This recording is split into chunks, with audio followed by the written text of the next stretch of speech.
हाँ सब शॉर्टली मुझे ये भी बता दें, क्योंकि इकनॉमिक फिगर जो है वो गवर्नमेंट फ्लॉन्ट करती है। अता तारड़ साहब भी कह चुके हैं तरसीलात ज़र में 38 अरब डॉलर तक का इजाफा, 38 अरब डॉलर तक पहुंच चुकी हैं गालिबन। अब इसमें जो प्रेस कॉन्फ्रेंस जिसका मैं जिक्र कर रहा हूँ, जिसमें मोहम्मद ज़ुबैर साहब आपके एक्स कॉलीग मौजूद थे, उन्होंने ये कहा कि पिछले 3 सालों में सिर्फ जो फिगर वो कोट कर रहे हैं स्टैगरिंग है, 38 ट्रिलियन रुपीज़ का कर्जा आपने ले लिया है। इसके अलावा वो ये कह रहे हैं कि मईशत तबाह हो चुकी है। ह्यूमन डेवलपमेंट इंडेक्स में हम 168 नंबर पर हैं। परचेजिंग पावर में 60% का डिक्लाइन सामने आया है 2022 के बाद से। स्पेसिफिकली चार्जशीट है आपके अगेंस्ट ये।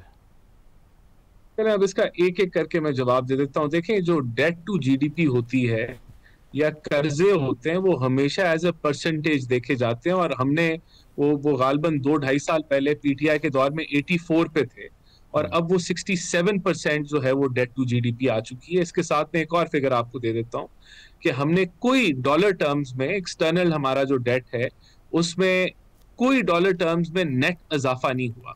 तो हमने अजाफी डॉलर्स में कर्जे नहीं चढ़ाए, which is also an achievement. हमारा करंट सरप्लस जा रहा है।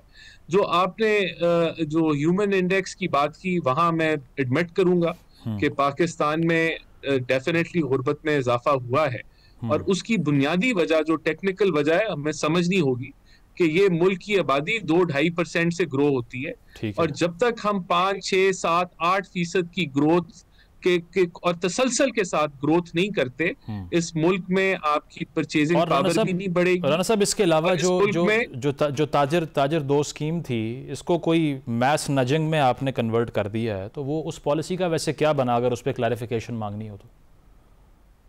उसके ऊपर तो मैं आपको बता देता हूं, इंशाल्लाह ये जो साल है ये एफबीआर की इन्फोर्समेंट का और टैक्स बेस को बढ़ाने का साल है, और प्राइम मिनिस्टर हर हफ्ते एफबीआर की मीटिंग करते हैं। तो टैक्स नेट में ताजरों को लाना और इंश्योर करना वो इस साल में होगा। वो ताजर दो स्कीम जो स्पेसिफिक स्कीम थी वो उस तरीके से नहीं चल सकी। तो ये मैस नजिंग फिर क्या है, इसकी डिटेल्स क्या है?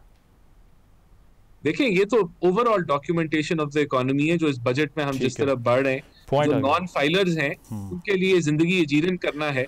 तो ये देखिए, मैं आखिरी बात ये करूंगा कि हम उस ग्रोथ की तरफ अगर जाएं जो ग्रोथ आपका करंट अकाउंट डेफिसिट आपको दे दे और आपको फिर नोज डाइव करना हो, बूम बस के साइकिल को तोड़ के अगर ग्रोथ होगी तो वो गुर्बत में भी कमी करेगी, वो आपकी ह्यूमन इंडेक्स को भी बेहतर करेगी। उसके अलावा ये साइकिल चलता रहेगा, हम इसको तोड़ने की कोशिश करें। ठीक है दानियाल साहब, ये फिगर्स जो मैं बता रहा हूँ, जिसपे ज़ुबैर साहब ने भी कहा 38 ट्रिलियन का कर्जा, इस पे आपने राना साहब का मौक़िफ़ सुन लिया, तो ये ओवरऑल तो कन्फ्यूजन की स्टेट है। फिर क्या इंटरप्रिटेशन होनी चाहिए इकोनॉमिक परफॉर्मेंस की गवर्नमेंट की?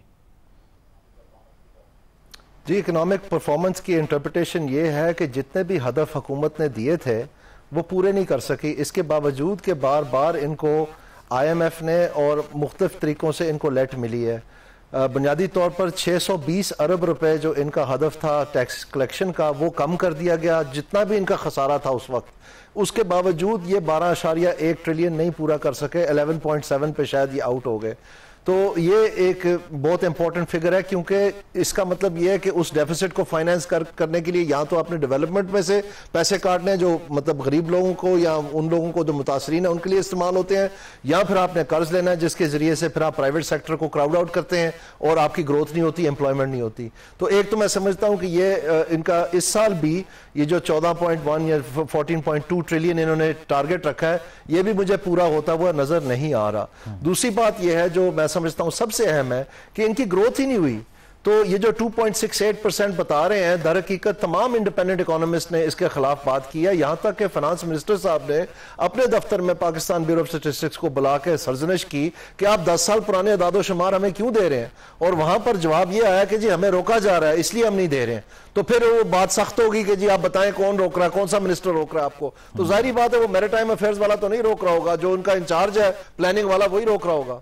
तो उसमें यह है कि ये बजाते खुद एक सबूत है कि हुकूमत जो है अपने दादो शुमार से शर्मिंदा है। और अब सबसे बड़ी बात जो है, आप देखें कि अभी सितंबर के बाद एक इन्फ्लेशन का रेला आ रहा है, महंगाई का एक रेला आ रहा है। अच्छा। जिसने सबकी जो पहले कोई रहती कुती कसर थी, वैसे ही लोग तबाह हो गए हैं, शिकस्त रेख्त हो गए हैं। जो रहती कुती कसर है वो इस रेले ने निकाल देनी है। उसकी वजह क्या है? और स्टेट बैंक को अच्छी तरह पता है इस बात का, मिनिस्ट्री ऑफ फाइनेंस को भी पता है, क्योंकि ये सितंबर से लेके तकरीबन ऑनवर्ड्स इन्होंने एक पैसे का रेल पेल कर दिया बाजार में, यानी ऑलमोस्ट 1.7 ट्रिलियन रुपीस जो है इन्होंने बैंकारी निजाम के जरिए से नए फेंके मार्केट में।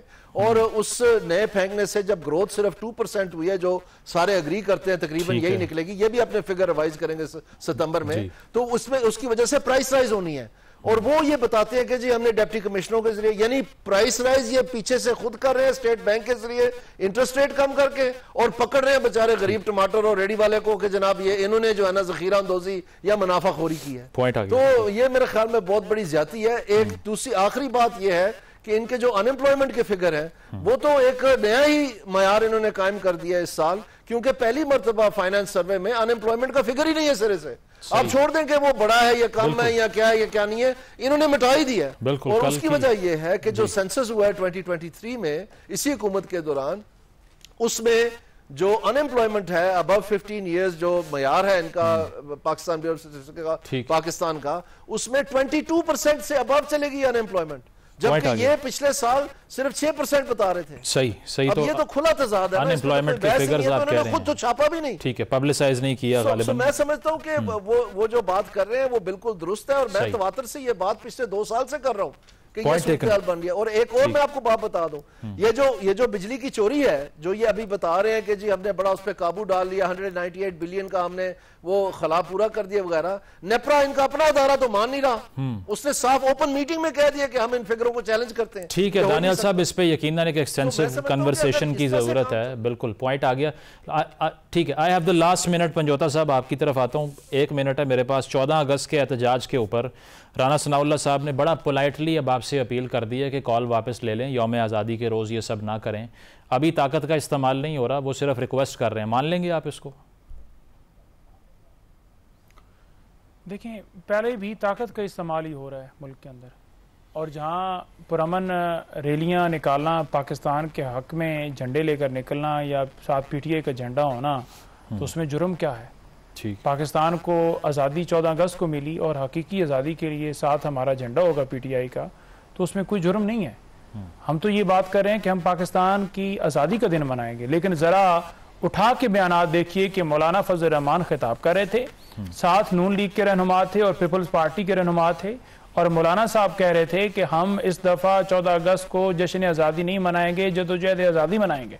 उन्होंने कहा कि हम 14 अगस्त को जश्न आज़ादी नहीं मनाएंगे, तो वहाँ मामला सारा ठीक था। और अगर हम कह रहे हैं कि हम जश्न आज़ादी के साथ पीटीआई के झंडा पाकिस्तान के साथ होगा तो गुनाह है। यहाँ तो घर बैठना वो भी गुनाह है, यहाँ तो इनको गवारा ही नहीं है कि कोई बात करे, कोई जज बात करे, कोई वकील बात करे, कोई साफी बात करे, कोई एंकर बात करे, कोई भी बात करे। मतलब ये कहते हैं कि जो सेटअप बनाया गया है इस पे जो तनकीद करेगा वो हमारे खिलाफ है, क्योंकि उससे हमारी कुर्सी जाएगी।